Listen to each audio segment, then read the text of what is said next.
Hi, D. Mao ka record kanina morning kay hapit na sad na late ang imong person. Dili kay asa na sa ko oras na to gabi alas 12 kay bata ko og duwa.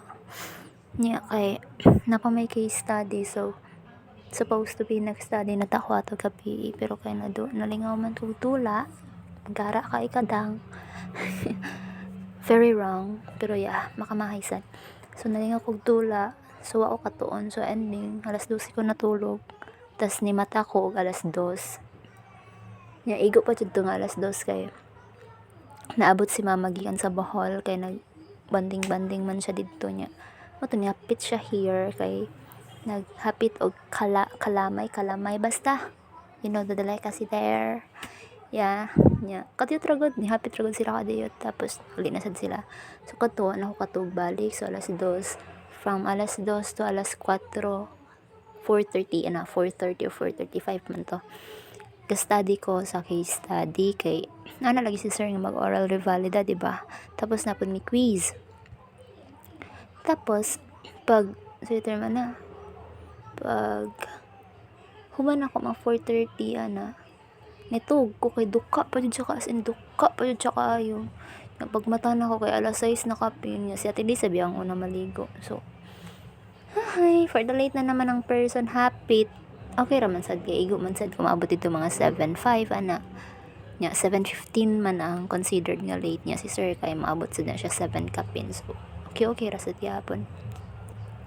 Tapos what happened later kay nag-discuss raman to si sir. Tapos sa amo transq nag-film showing me ay nag-quiz pa ay nag-discussion tapos nag-quiz tapos nag-film showing then cute hindi ako kay lagi kay daghan lang mga kabuang sa film showing pero lingaw siya. Tapos karon na after kay gananta ko mag-lunch outside niya kay hinay sayangan jud ko mo gasto daghan na nakatigom na ko di pero di jud na ko siya ganahan igasto. So nagastador kay ko karon di na kay ko ganan mo gasto para asa. Wala lang for lang siya future purposes. So ending nagstay pa ko sa library 1 hour. So mga 12 to 1 na-stay ko sa library.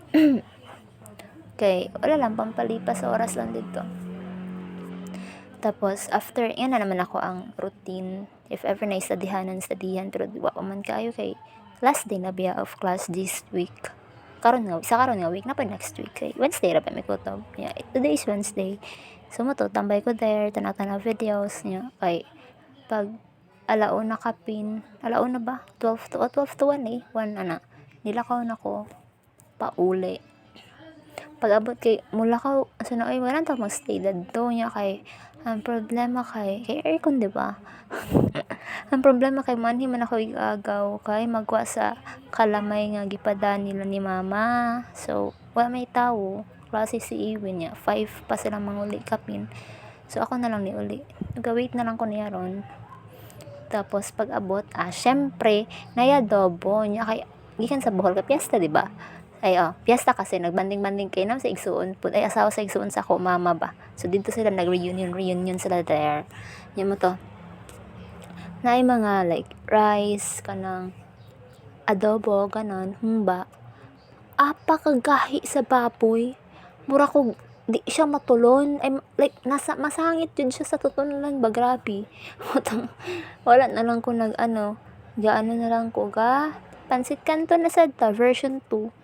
Very bad na sa health pero saan taman ako ang last resort gani tato no kay magsudaan na lang kog kalamay.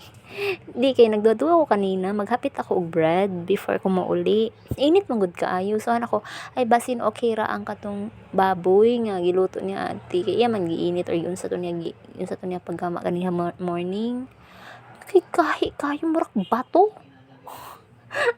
As in, di siya makaon, promise, di ni siya inuwi.